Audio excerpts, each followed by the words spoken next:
Welcome to the Earth Chronicles. Tonight's presentation is on Greek mythology.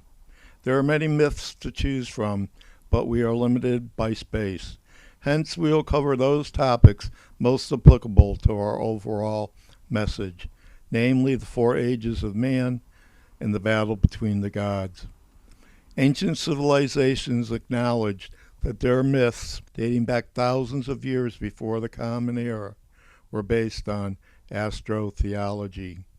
Their gods represented the sun, moon, stars, and planets.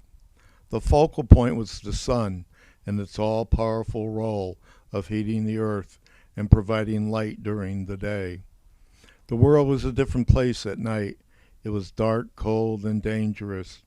Animals and other men hunted one another under the cover of darkness. There was terror in the night.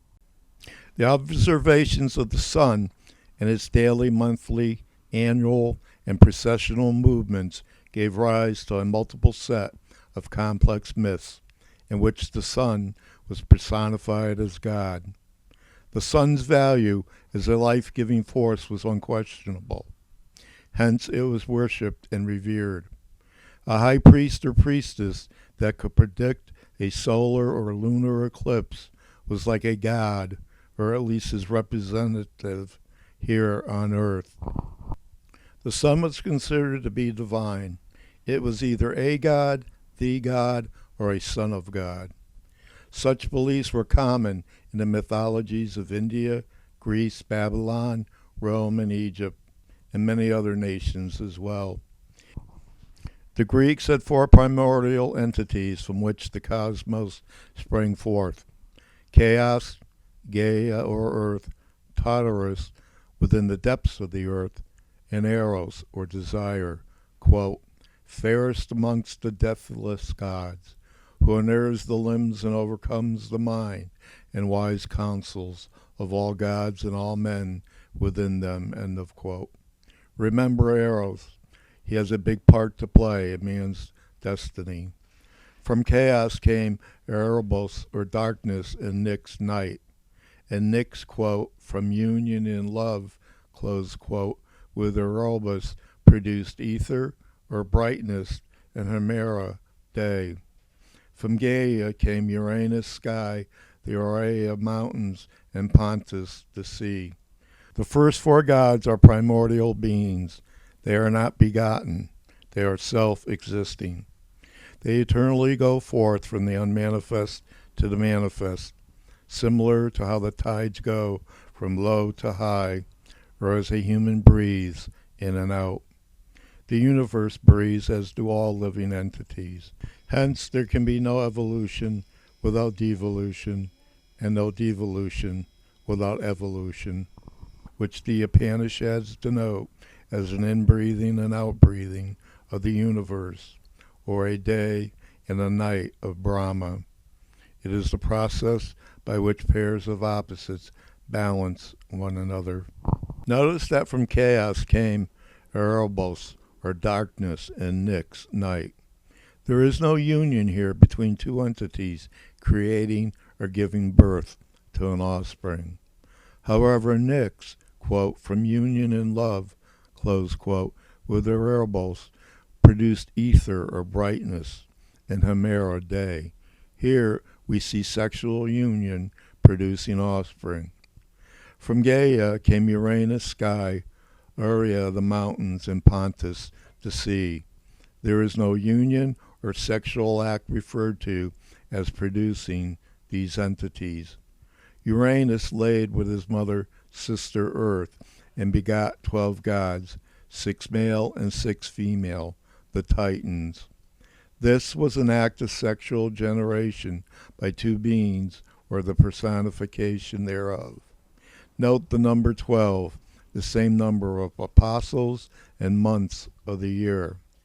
For whatever the reason, Uranus hated his children and hid them away in the inner recesses of the earth. Nonetheless, there is a reason why Uranus hated his children, as we will come to see. There is also a reason why they are hidden away in the inner earth. There is much about the inner earth that we are no longer aware of.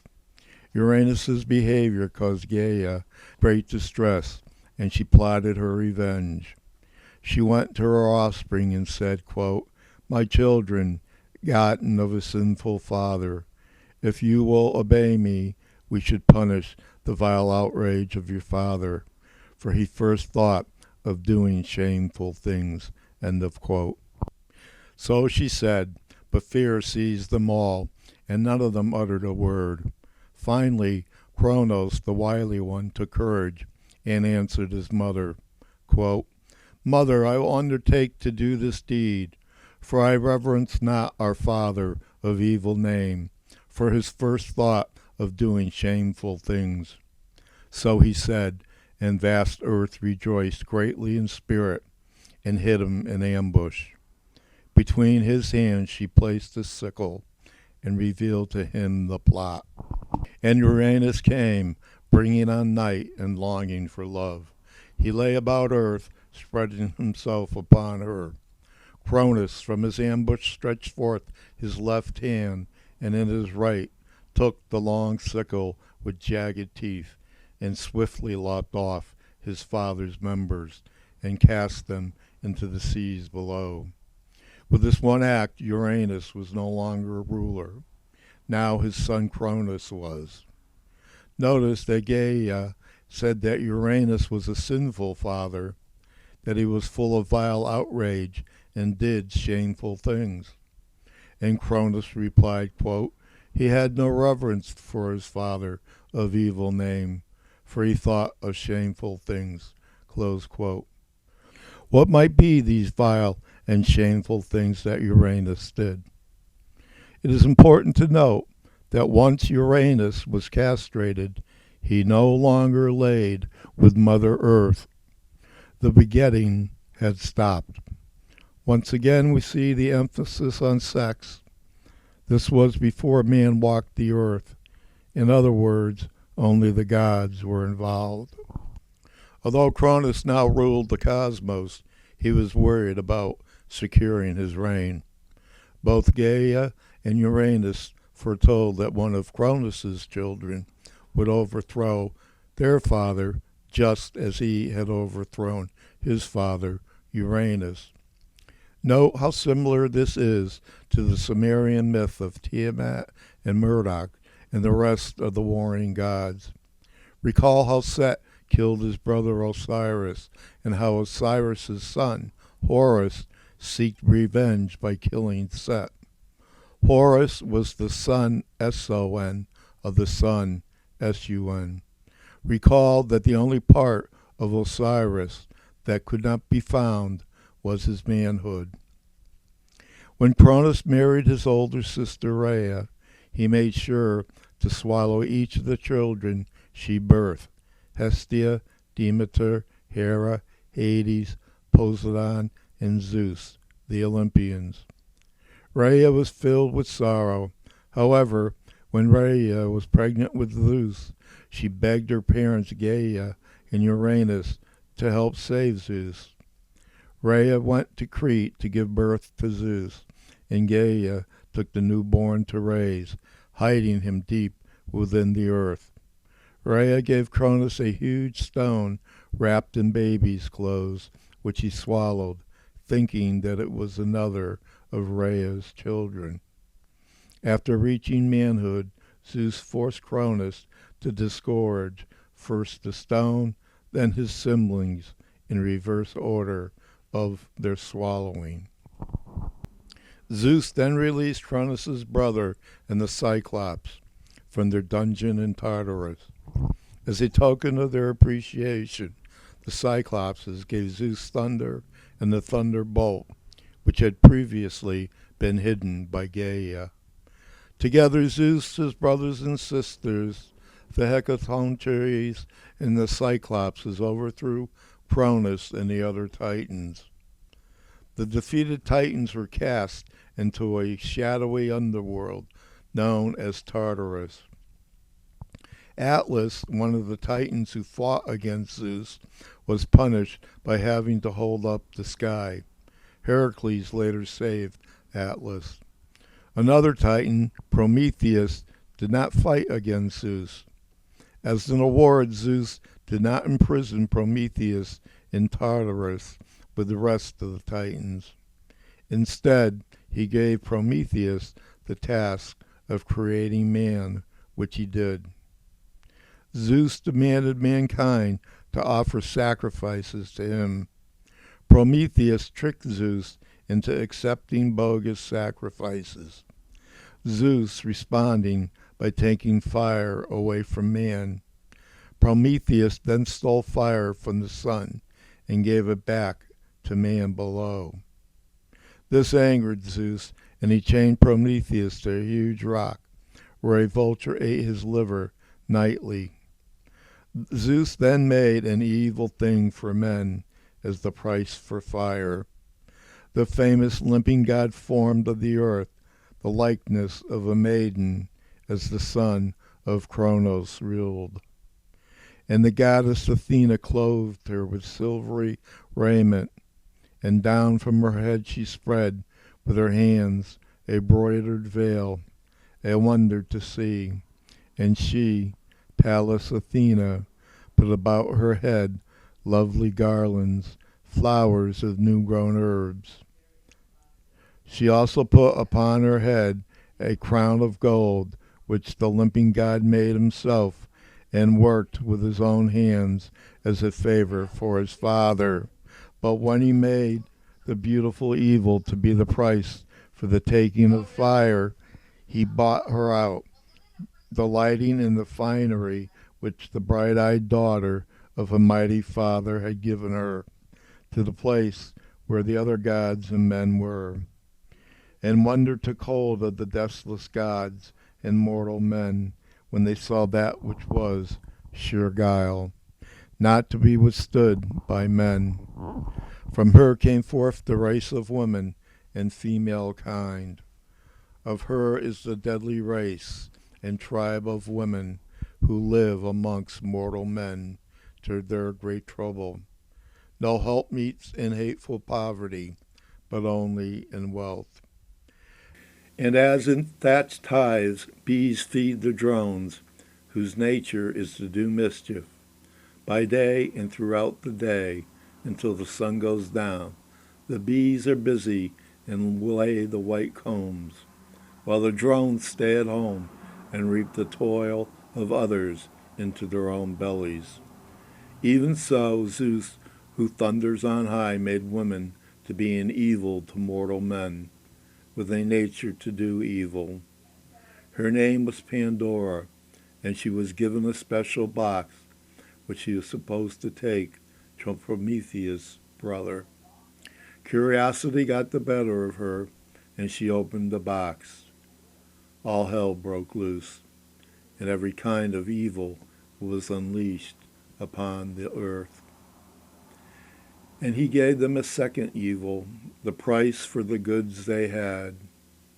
Whoever avoids marriage and the sorrows that women cause, and will not wed, reaches old age without anyone to tend his years. And though he at last has no lack of livelihood while he lives, yet when he is dead, his kinfolk divide his possessions amongst themselves. And as for the man who chooses marriage and takes a good wife suited to his mind, evil continually contends with the good. For whoever happens to have mischievous children lives always with unceasing grief in his spirit and his heart within. And this evil cannot be healed or driven away. It must be regenerated with unselfish love. Notice the similarity with the story of Adam and Eve, where Eve was created after Adam, and that she was responsible for the first sin which she unveiled onto Adam. In other words, women caused the downfall of man. We do not agree with this assessment, but are simply stating what is often told. There are a lot of people who put faith in such beliefs. Notice once again the controversy revolves around sex. The Greeks believed there were 4 ages of man, as there are 4 elements: earth, air, fire, and water. 4 cardinal directions: north, south, east, and west, and 4 seasons: spring, summer, fall, and winter.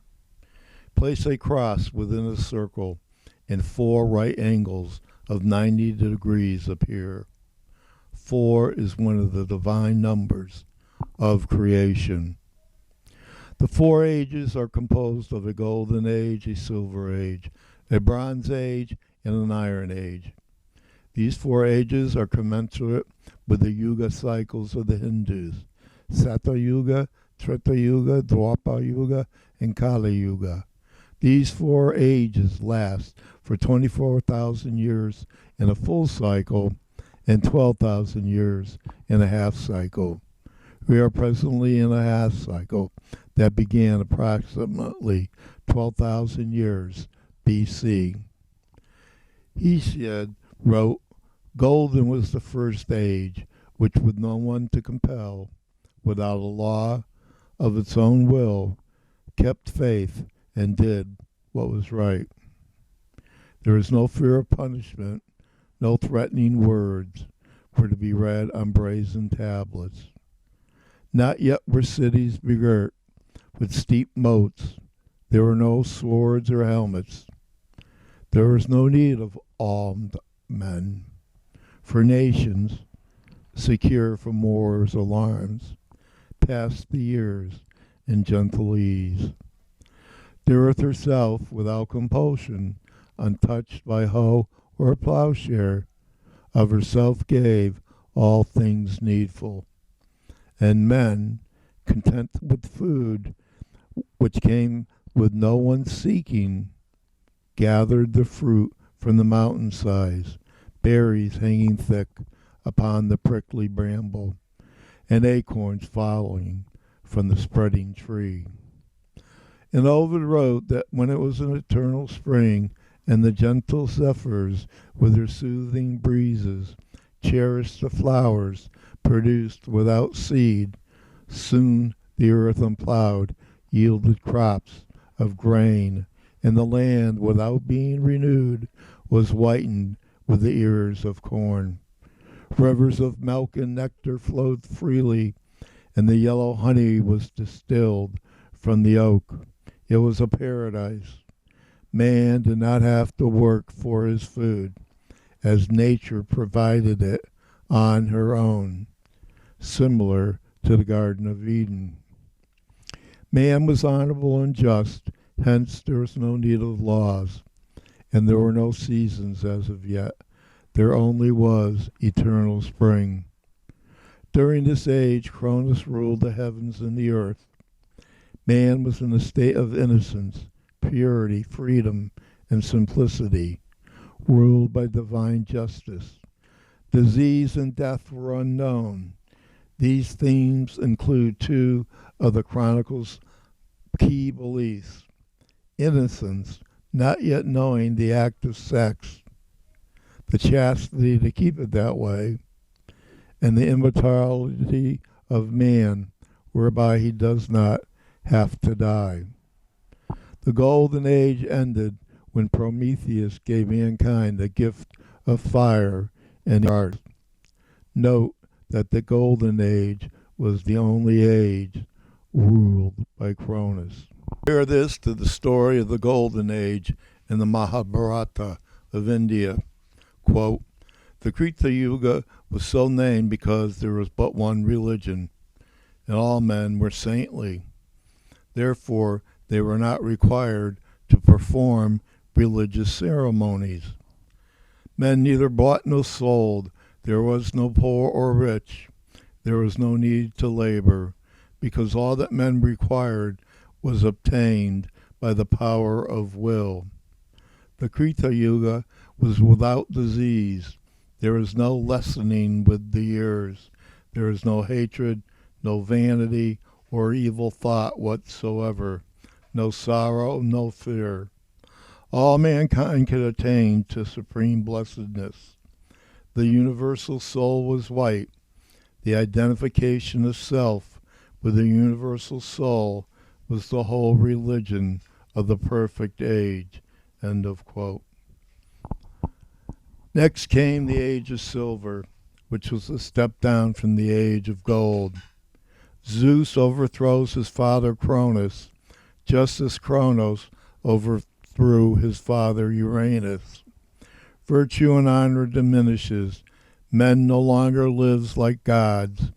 Zeus ruled over this age and the remaining ages as well. In this new age, the 4 seasons were created: spring, summer, fall, and winter. With the 4 seasons, a harsh climate arrives, forcing man to build houses for shelter. He must now grow his own food that he stocks up on to make it through the winter. Demeter comes during the Silver Age to teach man the arts of farming. Recall the Eleusinian mysteries, where Persephone was pulled down by Hades, which caused the 4 seasons, while the Demeter searched the world over, looking for her daughter. Note the closeness between the 4 seasons, causing man to have to grow his own food by the sweat of his brow, with Genesis. Adam and Eve were in paradise, in Eden, just as the people of the Golden Age. Yet both were banished from paradise into a much harsher world that included death and disease and the need to work to stay alive. Zeus supposedly destroys the world by sending a flood to cleanse the earth. Compare the age of silver to the Treta Yuga. In the Treta Yuga, sacrifices began, and the world's soul became red. Mankind performed religious ceremonies. They obtained what they desired by giving and by doing. Virtue and honor lessened by a quarter, and man began to suffer. After the age of silver came the Bronze Age, a race of sterner disposition, ready to fly to arms as savages that thrilled in the kill. Man fought man for the goods of the earth, especially gold and silver. Astrea, Justice, left earth and fled to the stars, where she appears as the constellation Virgo, holding the scales of justice, or Libra. Thus the virgin Virgo left the world, another sexual innuendo. Compare this to the Dwapara Yuga, when, quote, the aspect of the world's soul was yellow, religion lessened by 1/2. The Veda was divided into 4 parts, and although some had knowledge of the 4 Vedas, others knew but 3. Mind lessened, truth declined, and there came desire and diseases and calamities. Because of these, men had to undergo penances. It was a decadent age by reason of the prevalence of sin. End of quote. No, man did not have to undergo penances. It was his choice. If all the sin had been regenerated into acts of kindness and love, there would be no need for penance. Zeus destroyed the earth with a flood to cleanse the world of all the evil that was constantly going on. This was called the flood of Deucalion, the son of Prometheus.